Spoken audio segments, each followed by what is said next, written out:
Om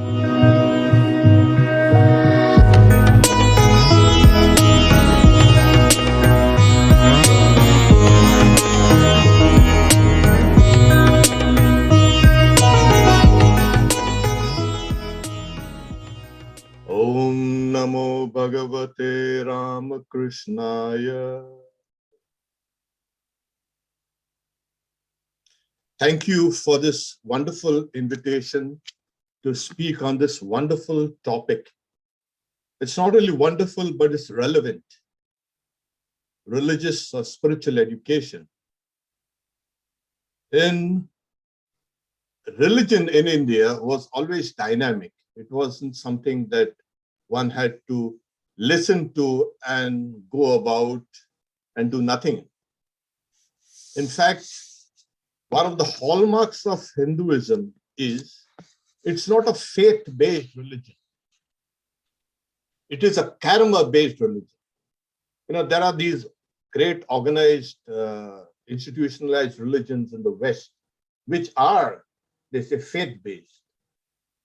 Now, I've been told that Hinduism also is a faith-based. I said, no, it's a karma-based. The idea is every thought,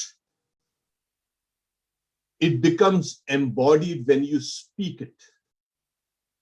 And it becomes even more embodied when it is translated into action.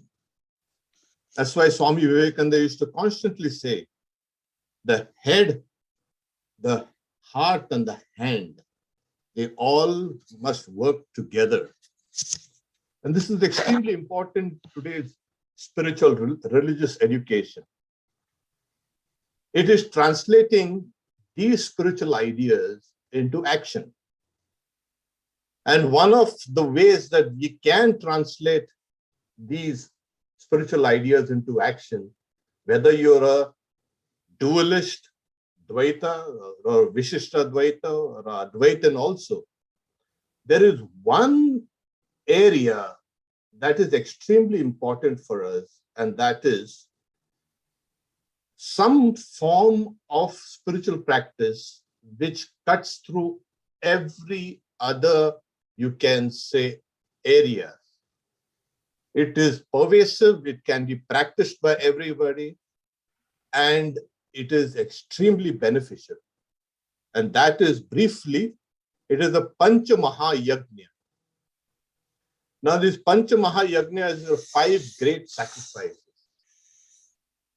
These sacrifices, the first sacrifice is sacrifice to the rishis who gave us the scriptures.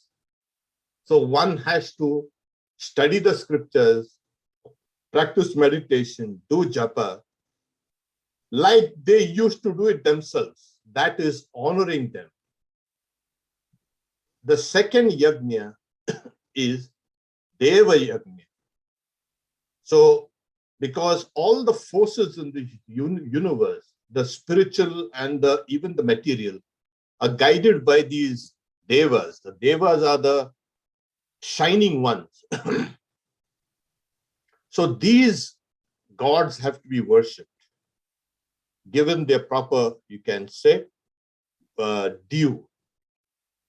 Then the third is what is called the ancestor worship. That is Pitru Yajna. Because you and all of us are endowed with a long line of spiritual and religious and, you can say, philosophical heritage. Not only that, our very basic DNA and the genes have been inherited from our previous generation. So we honor our ancestors. The fourth one is that which is a kind of a social commitment. It is called the, you can say, Bhuta Yajna, Manusha Yajna. That is, you have to feed people who are hungry, take care of the needy, and generally look after your neighborhood and your family and friends and relatives. And the last one is Bhuta Yajna. That is your commitment to all the other living species, to the environment. Now, these 5 sacrifices were incumbent on everybody. Yudhishthira in the Mahabharata says that if a person has everything and yet he does not perform this Pancha Mahayajna, that person is considered to be dead. Even in the Manusmriti, it has been codified. The Ashtavakra, in the great Ashtavakra, you can say dialogue between Vandi and Ashtavakra.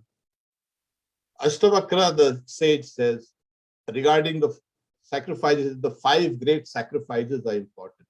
These 5 great sacrifices were embedded in the religious, you can say, consciousness of people.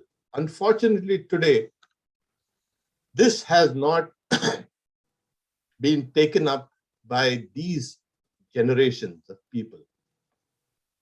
Why do we need to do it? Because we are actually indebted to that, to these 5 areas of the universe. Now, when I say universe, it's like the seen and the unseen universe.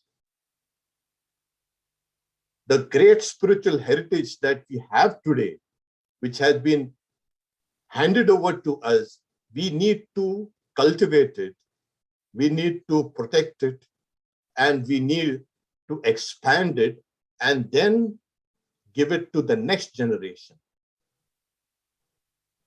So this is the 5 great sacrifices called the Pancha Mahayajna. And this is the most practical area of, you can say, religion, where everybody can be.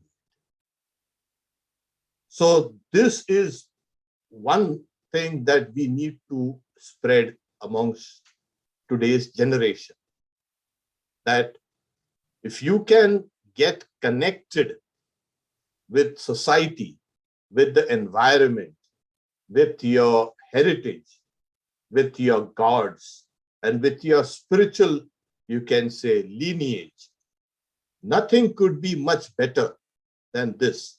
People say people are lonely, people are stressed, and people are hysterical. Why? Why is that? When you have such a beautifully laid down scheme for translating spirituality into spiritual actions. It's extremely important in today's world to bring these ancient ideas and put them into practice. And as I said, it can be done by each and every person anywhere. There is no distinction about the practice. The young, the old, the learned, and the not learned, everybody can practice it. If we can do this, even if you take just the last 2 of them, the Manushya Yajna or the Bhuta Yajna, it's going to be transformative. There is no doubt that there is a great, great, great need for us today to protect the environment. Look at what we are doing today. The carbon footprints of every person every day is horrific. We need to be self-sustaining. We are just simply killing everything around. We are destroying the environment. So if you destroy the environment, you destroy yourself. We had that old idea in the West that says, yeah, the environment is outside us and we are separate. Today, thank God also for science that is saying that the environment is integral to our own survival. You finish off the environment and you're finishing yourself. So today's climate change and today's also all the social problems because of this great selfishness is become more like a kind of a stumbling block to human progress. It's extremely important. So we can start with these two, first these two, the Bhuta Yajna and Manushya Yajna. If we can take care of our neighbors and friends and families and also the environment, what could be better than this? This is religion in action. This is spirituality. It's not how much time do you spend in meditation.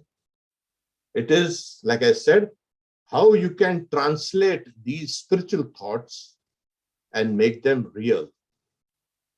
To sum up this line of argument, we have hundreds of thoughts running about in our minds.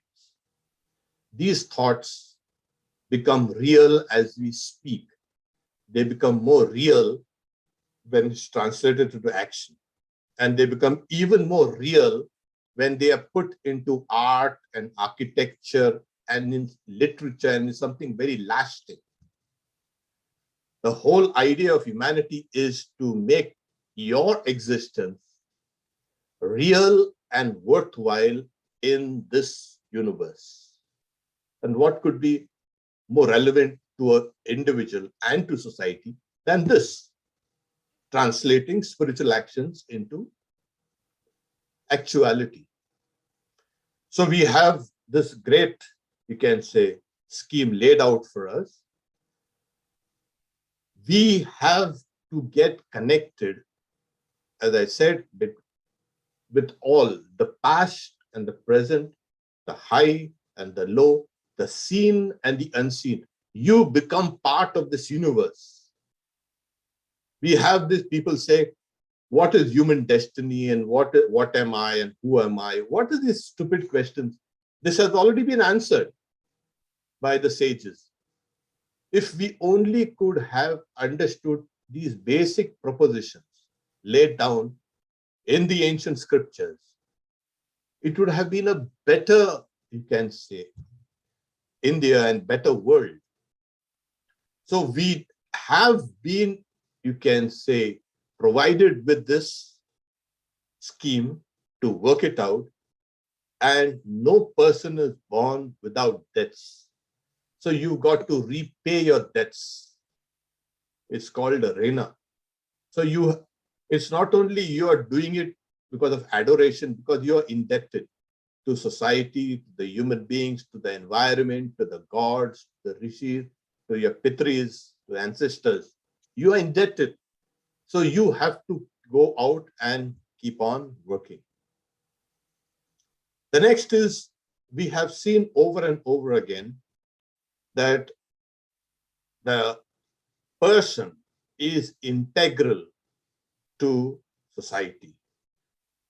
Not only the society, the whole universe. Today, we are talking about our ancient, you can say, heritage that is being threatened by materialism. I do not see any kind of materialistic philosophy that can counter our ancient Vedanta. In Vedanta, there is no such thing as a material worldview and a spiritual worldview. It is one spiritual worldview. It's a composite. There is no such thing as matter and mind, worldly life and spiritual life. These compartmentalizations are arbitrary and artificial and silly. It is one world. In fact,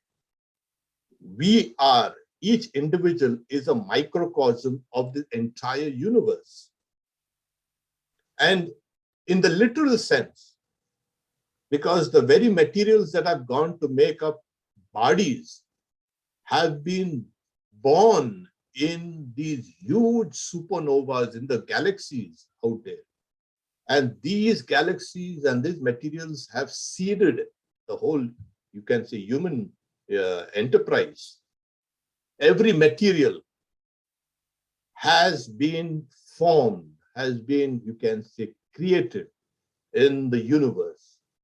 So you are, in a way, the whole universe. The entirety of your you can say, the human race, the entire evolution of the human race is recorded. Do you know where? In your own genetic code. You carry the history of millions and billions of years within you. Not only your ancestors, but of the entire creation, how you survived. So here we are sitting down thinking, oh, who am I? Well, you have a repository. You are a repository of the universe. So that's why we are a microcosm of the universe.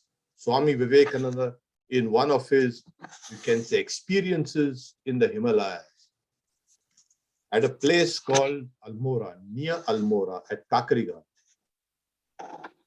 when he was meditating under that ancient, you can say, banyan tree near the river. Later on, he says to Swami Akhandananda, his brother disciple, and also writes some in his diary. Today, one of the greatest, you can say, problems of my life have been solved. The microcosm and the macrocosm are built on the same plan. I have seen the universe in an atom. Now, this is something, and it's a long, you can say, narration. But when he says that I have seen the universe in an atom, like the living body is covering the living soul, soul as the living Prakriti covering the universal soul. We have this insight, not only the insight, this experience of Swami Vivekananda, that he has given it to us, and also it, you can say, supposed to be manifested by each and every one of us. So the microcosm and the macrocosm is built on the same plan. So in a way, you are the universe. And now it is your bounden duty to be the universe, to act like the universe, to think like the universe. All ideas of selfishness and loneliness and jealousy and hatred and all the small things that pull us down can simply be eradicated if we can think in this line. Secondly, we have another area where the entirety of the universe is spoken of, as is spoken of in the Taittiriya Upanishad. Tasmad va etasmad atmana akasha sambhuta akashad vayu vayur agni agnir apa apa prithvi prithvim aushad aushadibhyo annam annat purusha. So this is one sequence has been given. So he's saying tasmad va etasmad atmana akasha. So from this great Atman has the first manifestation is the space, Akasha. And from Akash has come Vayu, Vayu, Agni, Agnir, Apa, water, Apa, Prithvi, the earth. It's an evolution of materials, as you can see. And today science is saying, yes, every material has gone through stages of evolution. We know that. No product in nature is found without a long line of evolution.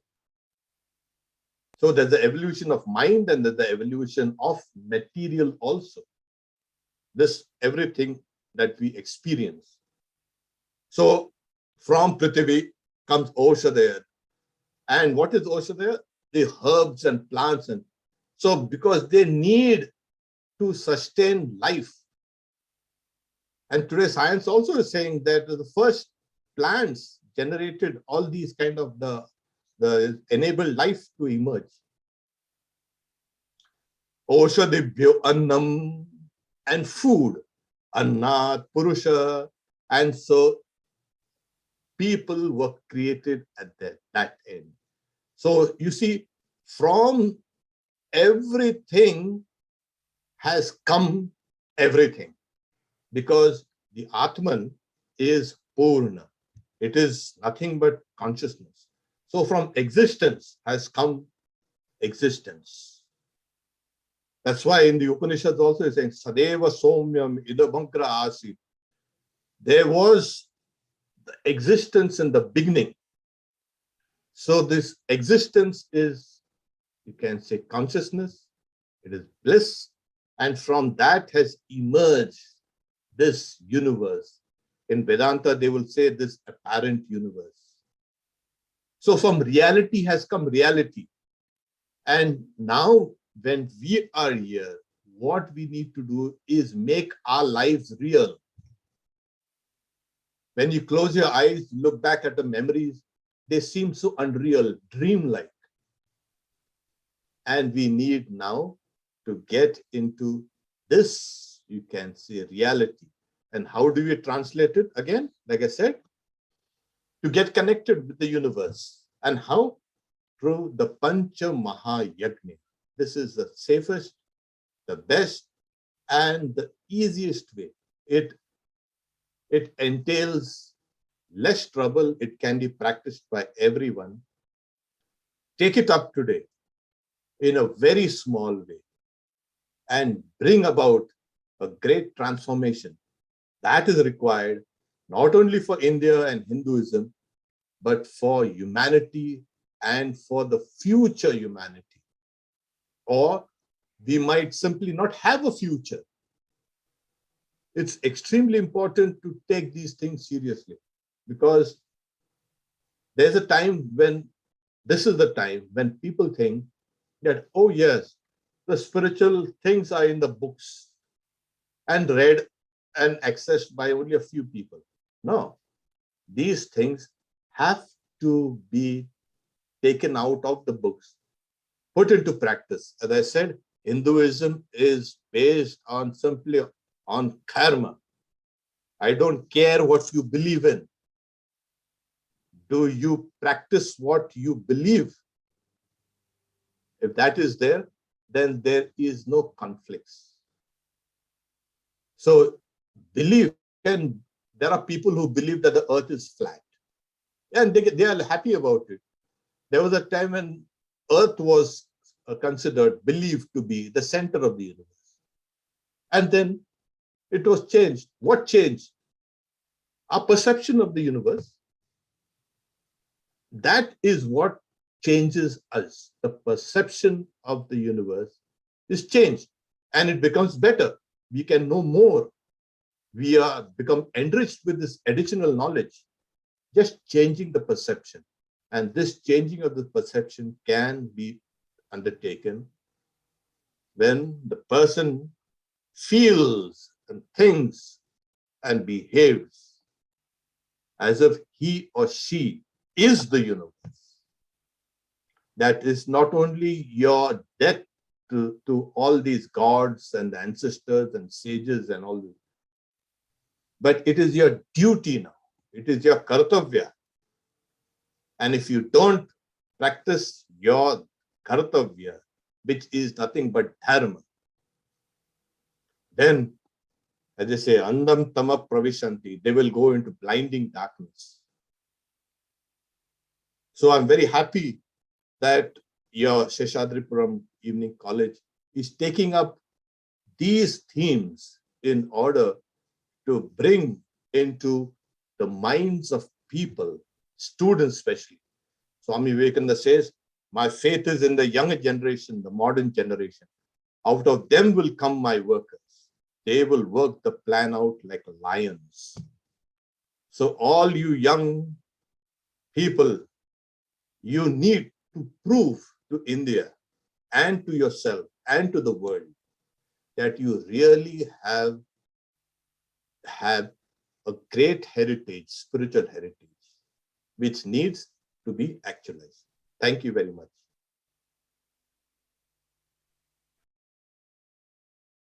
ओम पवित्रं चरितं यस्याः पवित्रं जीवनं तथा पवित्रता स्वरूपिण्यै तस्यै कुर्मो नमो नमः। या देवी सर्वभूतेषु श्रद्धारूपेण संस्थिता नमस्तस्यै नमस्तस्यै नमस्तस्यै नमो नमः। My salutations at the holy feet of Divine Almighty.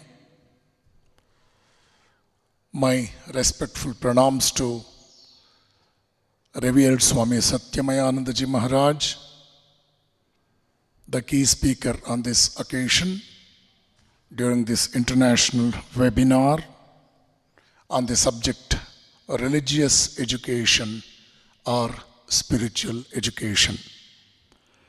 My respects to Dr. Udupi Krishna, our Honorable Secretary of the esteemed institution, Sheshadripuram Education Trust. My respects to Honorable Principal Dr. Satish, the conveners of the two study centers, Madhu Kumar, the convener of Vivekananda Study Center, Dr. Mahadev, convener of Gandhi Study Center. My respects to Mother Indira Krishnappa and my special wishes to our coordinator IQAC, the Internal Quality Assurance Cell of the college, Nagasudha. And my good wishes to all the directors of the educational institution and the staff members who did their might for the success of this program. At the outset, education has become a very tough concept to understand in the modern scenario. The reason behind this is we have forgotten what our ancestors said about this wonderful process of learning. Ancient India did not confine education to only the art of learning how to read and write. Rather, education, yoga, meditation, spirituality, life, all the terminologies what I mentioned just now, according to ancient Indian philosophy, they are all complementary to each other. So to start with, I shall bring to your kind notice about the three most important sciences that every human being is expected to know about.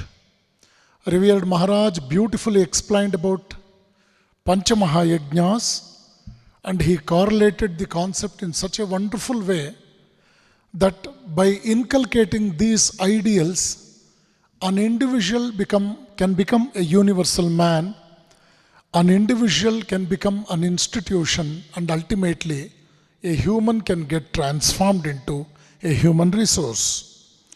So as I said, there are three sciences.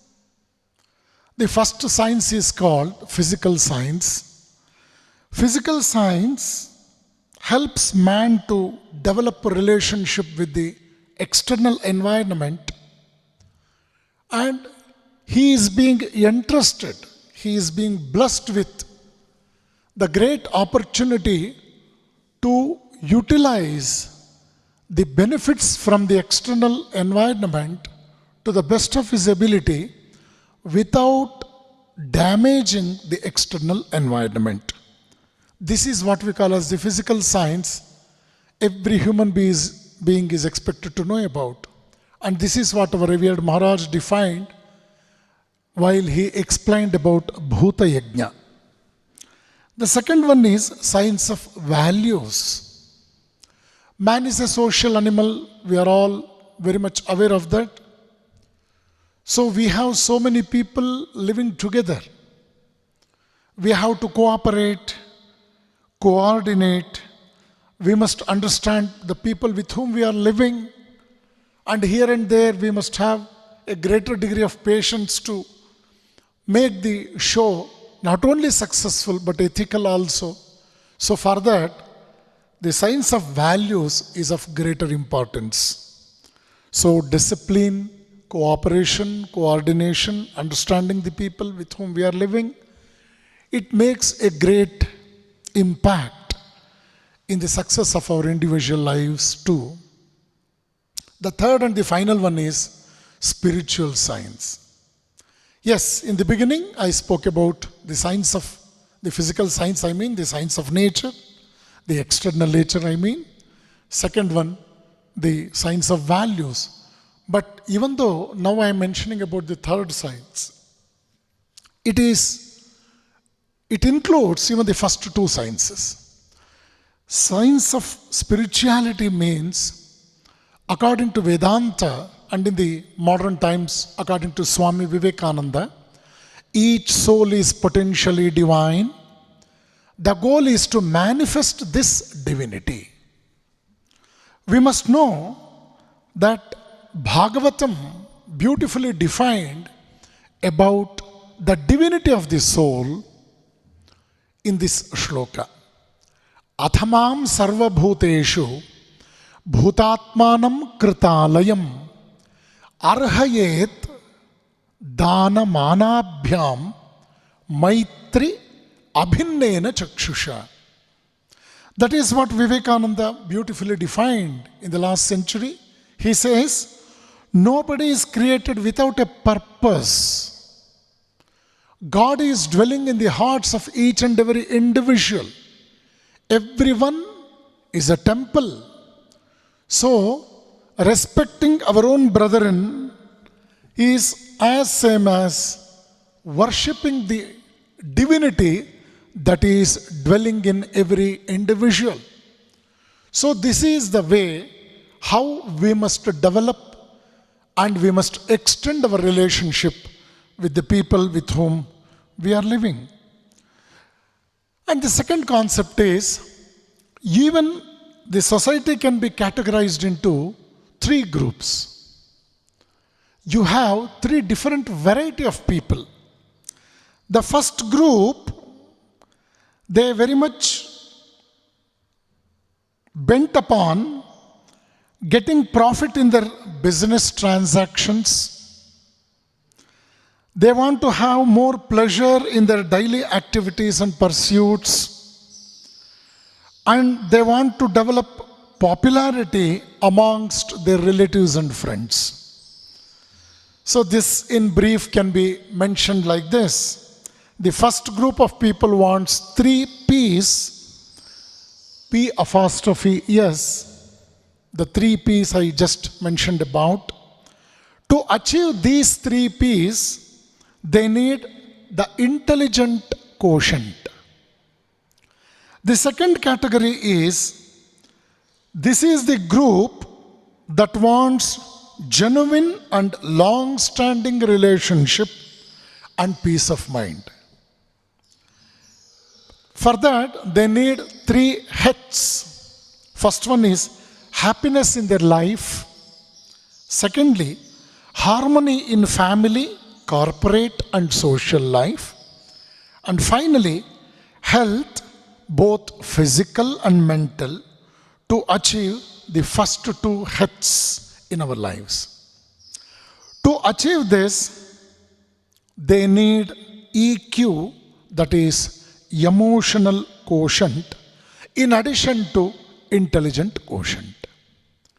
The third category is, this is the group, they not only wants happiness, harmony and health, but also they want everlasting relationship with infinite happiness, joy and peace.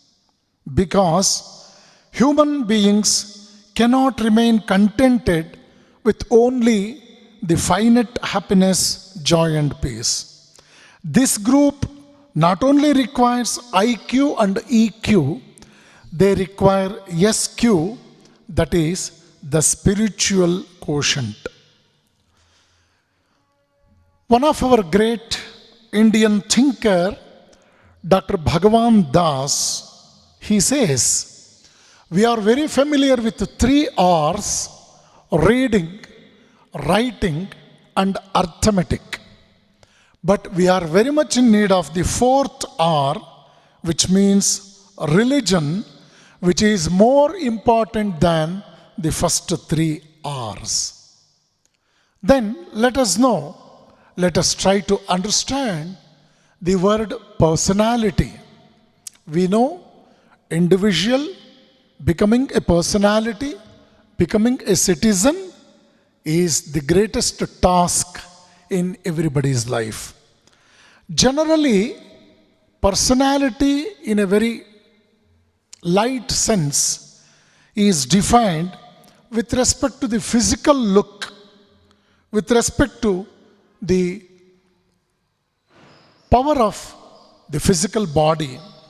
But personality may be described as person's capacity or ability to integrate certain principles and habits deep within his nature.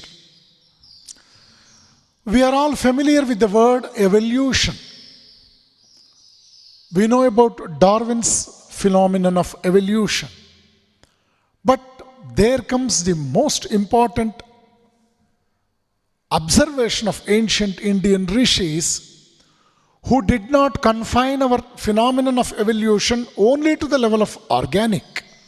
Rather, they could give a higher level of science, which is called spiritual evolution. That is, organic evolution has brought us from the stage of animals to the stage of human beings. Generally, we term it as Homo sapien.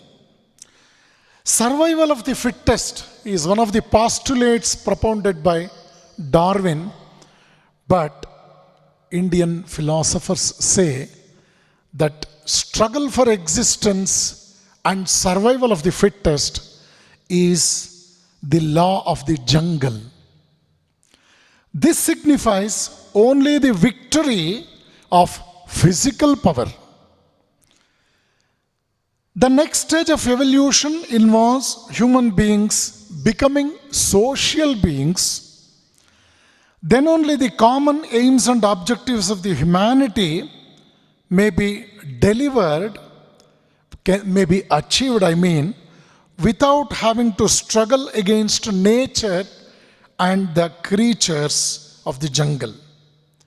At this stage, the intelligence or brain of man won a victory over brawn of animals. But the selfish instinct remains. Then the new stage of evolution is man regarding his fellow beings as members of the global family. This is what I defined in the shloka of Bhagavatam, and this is what I defined when I explained about the spiritual science. To develop harmony with all the people of my society and to have success here, we must have the education in the truest sense. Keeping this in mind, Swami Vivekananda defined, we want that type of education by which character is formed, strength of the mind is increased, intellect is expanded, and by which one can stand on one's own feet. So spirituality now is meant not only for monks, nuns, and ascetics, it is meant even for the rich and busy people of the society. It is needed for tycoons and technocrats, because knowledge is becoming integral, outlook, vision, and life are becoming integral all over. At this juncture, we are all very much fascinated towards the inventions of science And the younger generation, particularly in a developing country like India, he wants to analyze every spiritual and religious truth in the light of science. See, this is a challenging question before each and every man who wants to know the exact difference between science and spirituality. This question was answered long back. This is maybe a modern question, but we have ancient solutions for such questions. I shall explain in brief. Science has radically altered human life and thought in many ways. We have to agree that. Science has demonstrated its awesome power to not only to destroy man, but also fetch him so much of benefits in his day-to-day life. We should know that science is based on reality. This is the key point of our discussion. Science is based on reality. Science is based on directly the observable reality, not on any speculation or imagination. Reality means truth. It is directly verifiable. It is verifiable truth. It is universal truth. It is directly verifiable, I told you, available to all the people all over the world. It is this truth that gives power to science. But the restriction or confinement to material science is, science can give you the truth that is confined to the sense perception. Whatever the senses perceive, that we treat in physics, chemistry, astrophysics, nuclear physics, so on and so forth. There is a science which is beyond sense perception, and that is being defined as spiritual science by ancient rishis of India. You just imagine, till last century, the world was so fond of Darwin's phenomenon of evolution. But when Vivekananda defined about spiritual evolution on the Western platforms, that we believe in evolution and not in revolutions. We believe in the spiritual evolution of an individual. That was a new light to the whole Western world when Swami Vivekananda addressed on the occasion of the World Parliament of Religions. So, every individual who wants to know, who wants to develop a clarity of thought with respect to science and religion, or science and spirituality, must first accept that the material science can give the truth which is perceived only by the senses. But we have a greater strata of truth, a greater level of truth, which is beyond sense perception. At this juncture, I want to bring to your kind notice about even the harmony of science and religion. Science and religion, they deal with two planes of reality. Science deals with empirical plane, whereas religion deals with transcendental plane. This is most important. Science and religion, that's why we say they are complementary but not contradictory. The second point is, science is based on eternal truths and the law of empirical world, whereas a religion is based on eternal truths of transcendental plane. The third point to be noted is, as in the case of scientific truths, I repeat, as in the case of scientific truths. The truths of religion are verifiable. This is what Swami Vivekananda very clearly defined in many of his speeches. He says, the way you verify an experiment in a chemistry lab, in the same way you can verify the religious truths. This verification takes place at the transcendental plane. That should be in our mind. The fourth most important aspect is science seeks the explanation of all phenomena within the system. It rejects supernaturalism, whereas Vedanta regards God as immanent in the universe and all phenomena are explained within the system.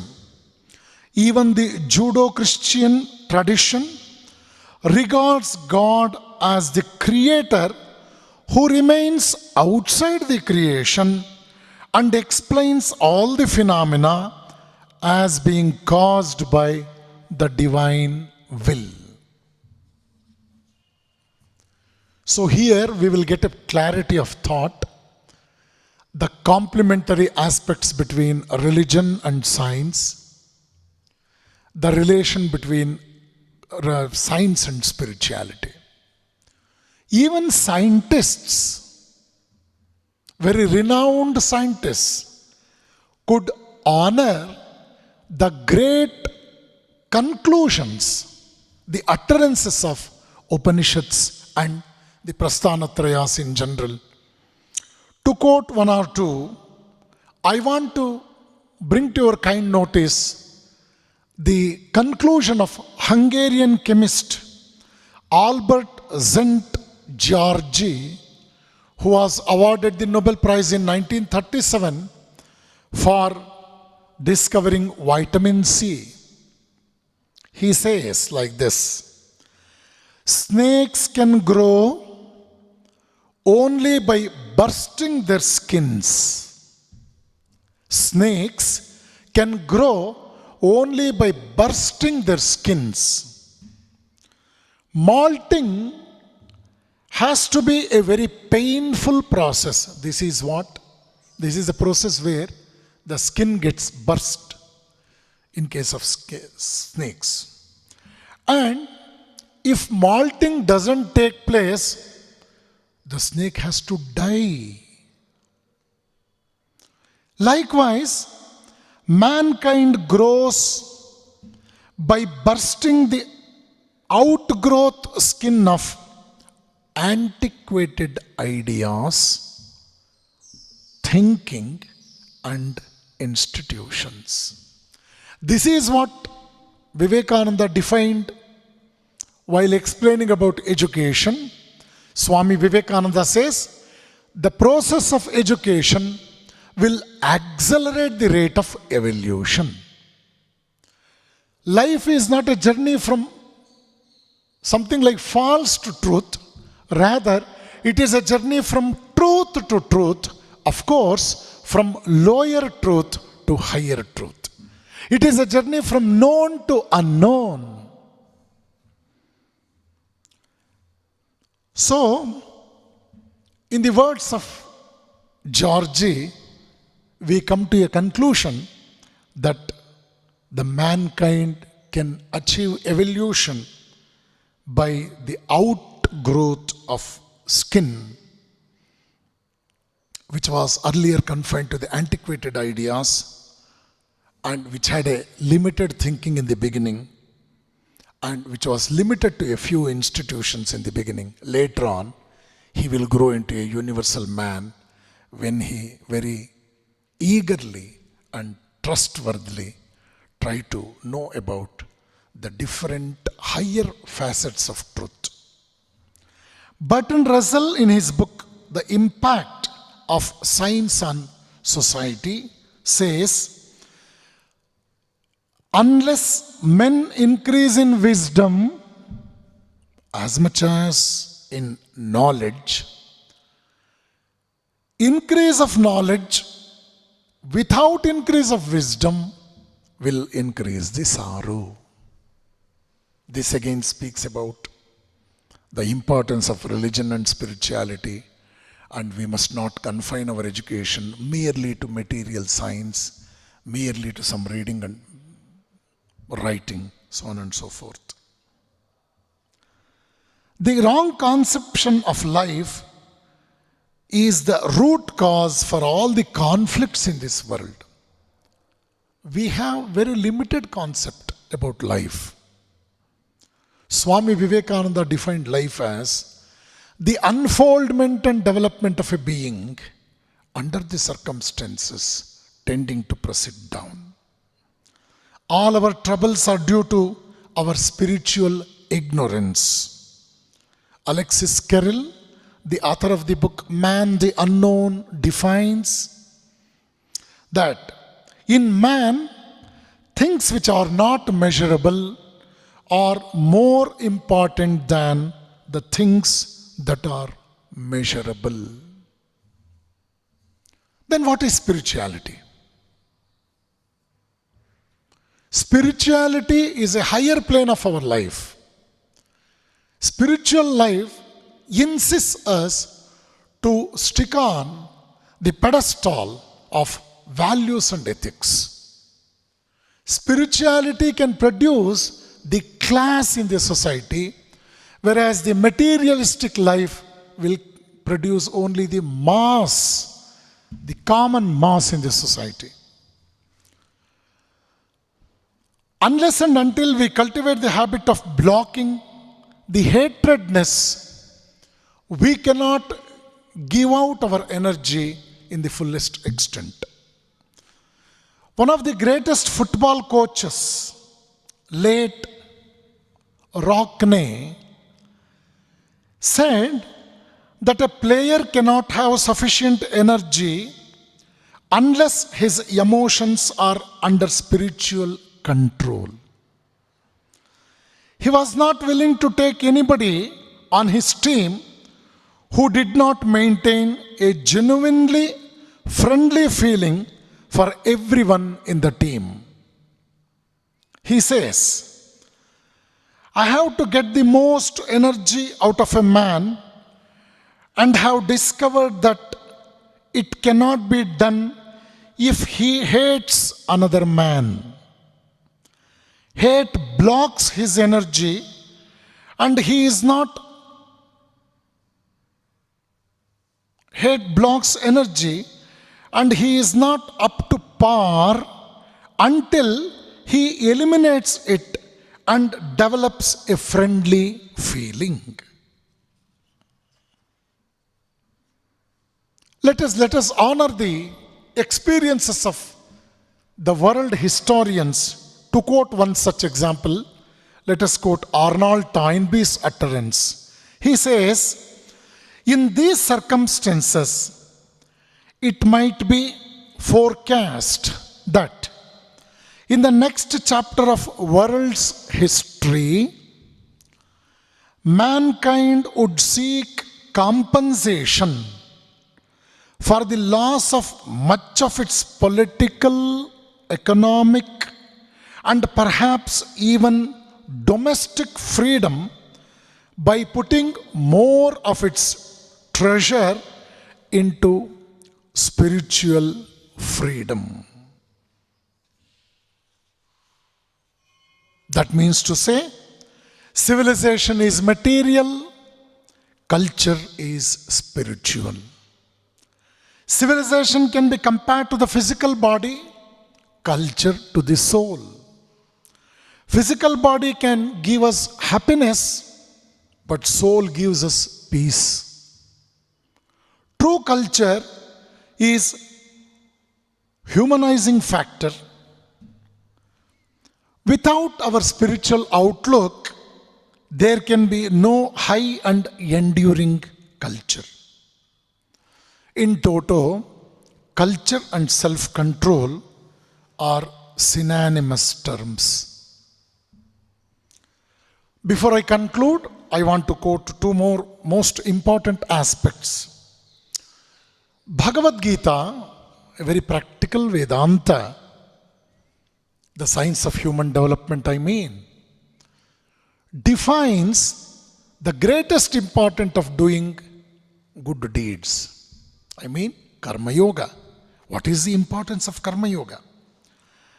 This is again, if you are a religious man, if you have greater affinity to develop yourself into a spiritual personality, that is what Swami Vivekananda very frequently insisted us to follow.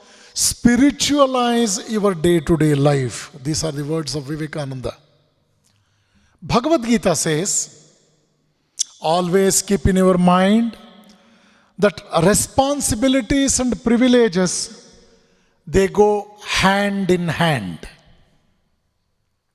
They go hand in hand. The greater the responsibilities and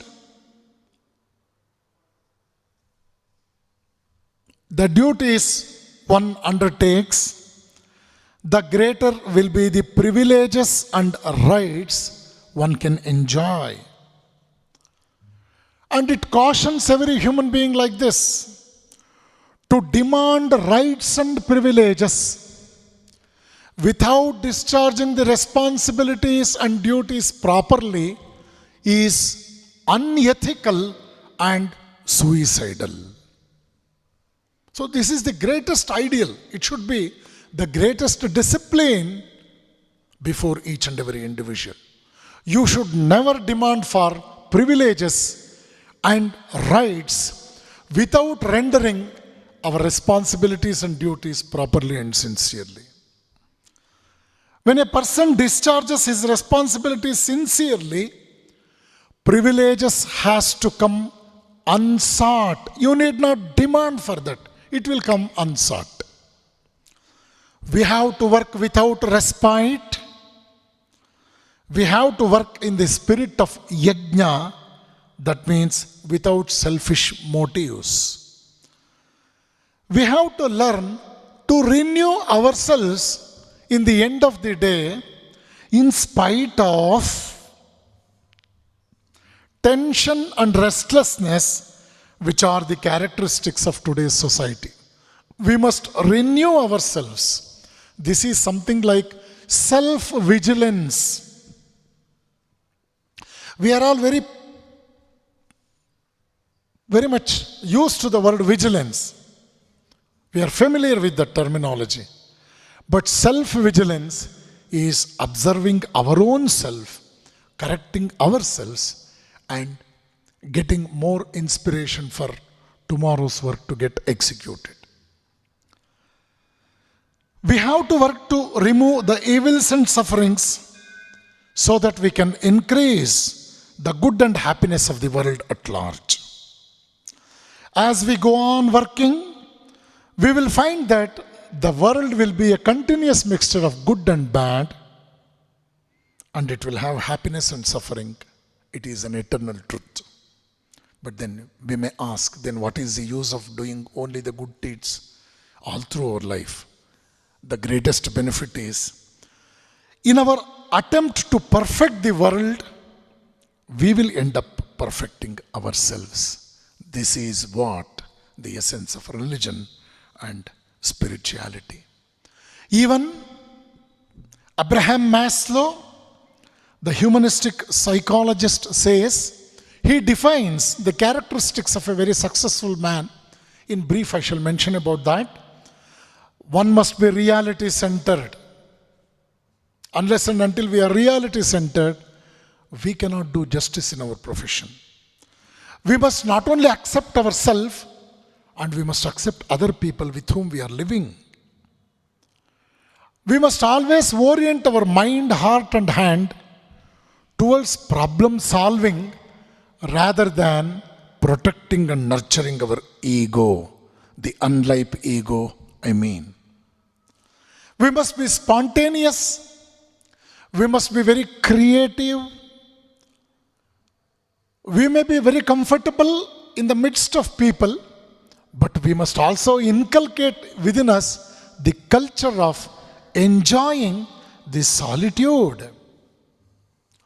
We must resist the social pressures also. And as much as possible, we must develop intimate personal relationships with people. If at all, if you want to learn even the smallest thing from a layman, be prepared to do that and never ignore learning just because that you have to learn from a most common man in the society. Maslow finally concludes, cultivate the culture of respecting the mystical experience. This is what we call as religion and spiritual experiences. I shall conclude my lecture by quoting from this beautiful book. This book is the Supreme Court of India judgment that took place on 12th September 2002. So, in the matter of the National Curriculum Framework for School Education, the Justice Shriman D.M. Dharmadhikari, in his judgment, he mentioned the most important aspects propounded by most revered Swami Ranganathanandaji Maharaj, and our Honorable Justice Dharmadhikari quoted 4 to 5 points. The extract from the text, Eternal Values for a Changing Society, Volume 3, under the title, Education for Human Excellence. Point number 1, in his judgment, he says, and this is an extract from Ranganathanandaji's writings, the training of our children to an appreciation of our national culture and our heritage, and to equip them with the desire and the capacity to enhance the same and leave to posterity a richer legacy. Second point, the training of our children in talents and capacities by which they become productive units of society and the source of its economic strength. Number 3, the equipment of our children with the qualities of courage and vision to protect our newly won national freedom, to preserve its democratic structure, function, and liberties, and to carry the same to ever wider fields and ever higher levels. Fourth point, the training of our children in virtues and graces that will make them emotionally stable individuals and enable them to live in peace, harmony, and cooperation with their fellow citizens. The fifth point, the training of our children in virtues and graces that will make them international in their outlook and sympathies and enable them to live in peace, harmony, and cooperation with the emerging world community.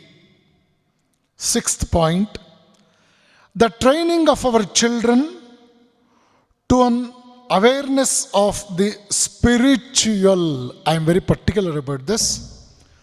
The training of our children to an awareness of the spiritual and trans-social dimension of the human personality and to a converging life endeavor in the realization of this fact in and through life and action.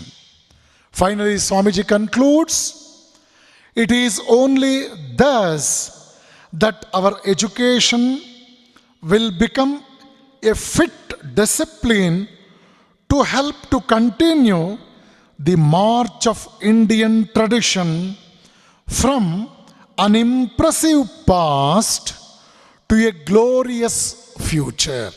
From an impressive past to a glorious future.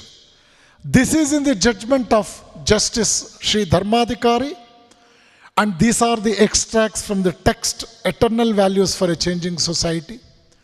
And by observing such great ideals, definitely we will come to know the importance of religious education or spiritual education, the eternal need of any individual to grow into a citizen, to grow into a personality, to grow into a Vishwamana, so on and so forth.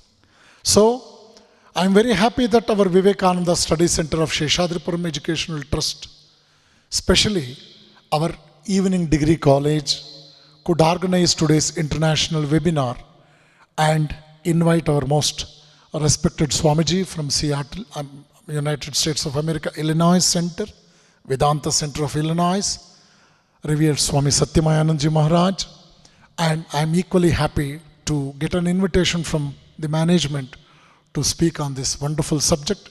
I thank one and all for extending me this opportunity to be a part of this international webinar. Thank you very much. Harihi Om Tat Sat. Shri Ramakrishna Arpanamastu.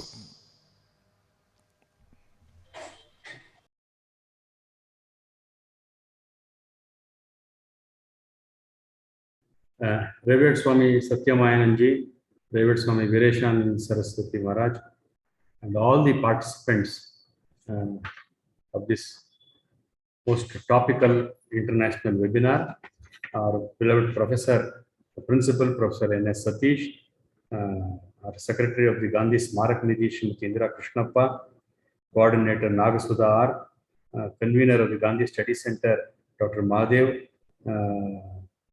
Madhukar B.S., Convener of the Vivekananda Study Center, Dharappa Konnur, and all the honorable members of the teaching fraternity and my very dear students. Today is a great day for all of us in the Sheshadripuram Evening College. The Vivekananda Study Center has organized such a wonderful lecture, particularly on religious and spiritual education. We have had two brilliant talks by two holy men who have one from the United States and one from Tumkur, India, and both of them have shared their thoughts on this wonderful topic. And I'm happy that the Vivekananda Study Center has now begun to get into such topics and ruminate on them. Revered Swami Satyamayananji said that this topic is very relevant, and religion in India has been very dynamic. He also told us that Hinduism is not faith-based but karma-based. This is a very important point that all of us should note. He also took us through Swami Vivekananda's great idea, spiritual idea of the head, hand, and heart. In fact, that's what even Mahatma Gandhi spoke of in his Nai Talim, the new system of education that he envisaged. That the head, hand, and heart should work in unison. And Swamiji emphasized this idea. All these spiritual ideas and heritage have to be translated into action. And that Swamiji was telling what will be possible only through the 5 great sacrifices, or what you call Pancha Mahayajna, or the Pancha Maharuna, that we have to repay back to the universe. And he said that the Rishi Runa, Deva Runa, Pitru Runa, Nara Runa, and Bhuta Runa. So we need to cultivate these and expand and hand over to the next generation. This is the real practical side of our spiritual life. And he says sustainability is the key. See, we are all ignoring the nature, our environment, and we are thinking that we have become so greedy that we are not at all thinking of the plant kingdom and the animal kingdom and the like. And selfishness, Swamiji said, is destruction. Therefore, we will have to repay back our debts to the universe. And Swamiji also spoke of practical Vedanta. To make your existence real and worthwhile, should actualize your divine potential. And Swamiji also said, the worldly life, there is nothing like worldly life or spiritual life. The compartmentalization itself is wrong, Swamiji argued. And according to Hindu religion, we have only one composite, holistic approach to life, and that is important. We are a cosmos of the entire universe. The theory is Anda Pinda Brahmanda. What is in us is also there in the universe, and also is in this earth, and in this what is there in this earth is also in the universe. So all the Anda Pinda Brahmanda are interconnected. And he also told us, see, Anurenu Trunakashta Paripurna Govinda, even in the smallest atom, you see, you find this great concept of microcosm. And we are the universe. Be and act like the universe. Think like the universe. These are all this Swamiji's exhortations.